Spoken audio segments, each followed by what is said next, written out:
Здравейте, приятели! Добре дошли в каналът ми Път с предимство. 2025 година стартираме и с нова екшън камера. Каква е тя ли? Останете до края на видеото и ще разберете. Ще ви покажа новата GoPro 13. Ето е и нея. Неотварена. Сега ще я отворим пред вас. Ще видим вътре какво има и ще ви покажа и какви работи съм поръчал допълнително за нея от китайски сайт. Нека започнем отварянето сега, да видим какво се крие вътре. Като дете на Коледа.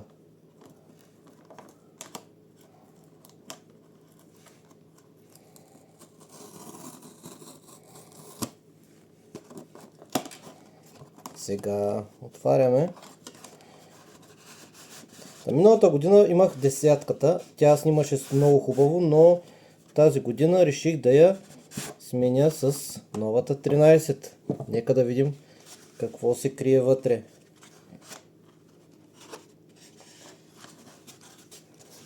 Ето. Отварям интересна кутийка, по-различно от на десятката. Тук разни книжки. Така, тази настрани, тази настрани. Стикери. Тази. Така. И ето какво има в кутията на GoPro. Кабелче за зареждане. Батерийката. Сега ще ви покажа и батерийките, които съм си поръчал от китайски сайт. Ето е оригиналната на GoPro. Ето я. Сега, това са от китайски сайт батерийки. Абсолютно същите са. Ето я.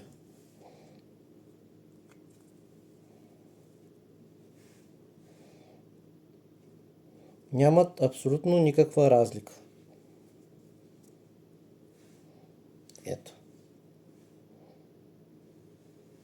С изключение на надписа и съответно цената за допълнителна батерия. Сега ще я включим и с оригиналната, естествено. Сега оставяме настрани, тази я прибираме.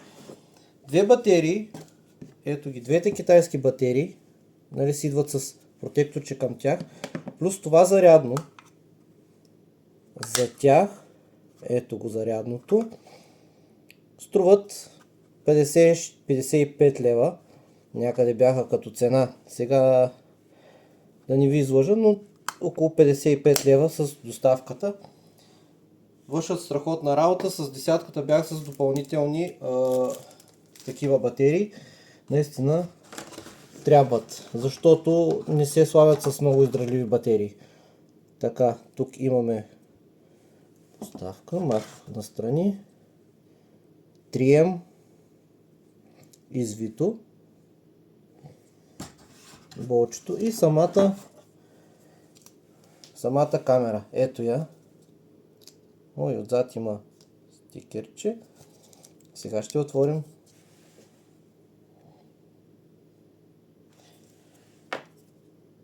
Сега ще отворим заедно. Да видим. Така. Махаме отпред.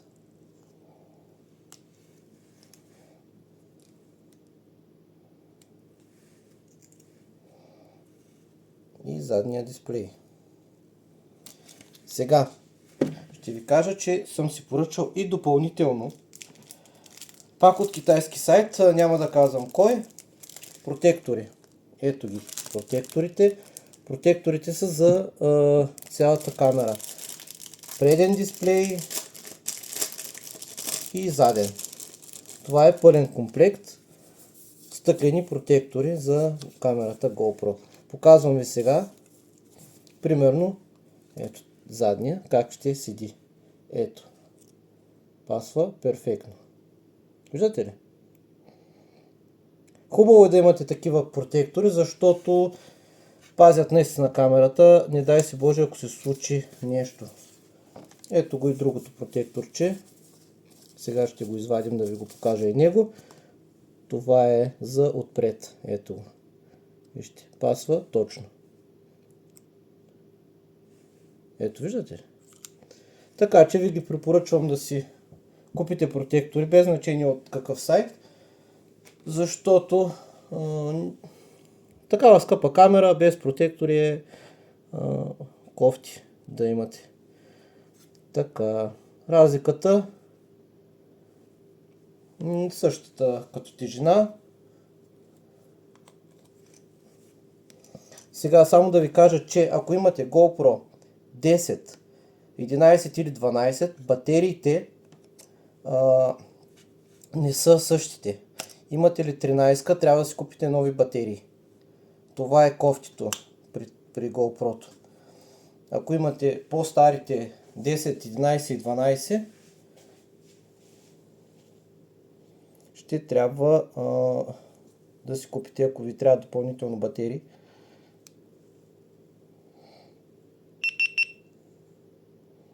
И така, ето.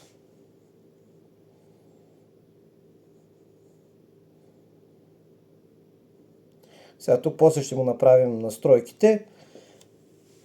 Това беше ревюто, което исках да ви покажа. С каква камера ще снимам тази година. Какви апгрейд съм измислил да я сложа, като протектори на дисплея и допълнителни батерии. Със същата марка батерии бях и с десятката. Мога да кажа, че са изключително добри. Като марка никакви проблеми с батериите нямах. GoPro-то си снимаше перфектно с тях. И да ни казвам, че бяха и малко по-яки. По-издържаха от оригиналната батерия на GoPro. Вече вие си решавате дали искате допълнителни батерии и да си ги купите от България оригинални или да си ги поръчате от някой сайт. Като пак ви показвам, ето е кутийката, където идват двете батерии. Ето ги и тях. С протекторчета.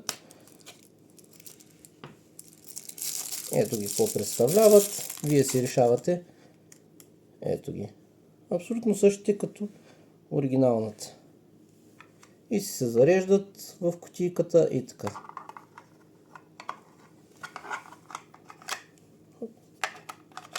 Наистина страхотна работа вършат, когато ви падне батерията на GoPro-то, не може и да го включите на зарядно. Така че допълнителните батерии бих казал, че са наистина необходимост за този вид камера. Защото наистина, например, на десятката не мога да кажа, че батерията държеше кой знае колко дълго. Благодаря ви, че бяхте с мен, останахте до края на видеото. Надявам се да ви е било полезно, да ви е харесало. Ако си решите да си взимате такава GoPro 13, наистина цената му пак е сравнително висока, но като качество и стабилизация няма, поне за мен няма аналог. Затова от 10 минах на 13 и мисля, че ще остана доволен. Ще ви покажа, когато снимам с 13-ката, как ще се вижда на мотора. Съответно и на ендурото, и на макси скутера. Така че ще ви покажа следващите видеа как снима самата 13-ка. Надявам се да ви харесва. Подкрепете ме, палче нагоре. Благодаря ви, приятели, и до следващия път.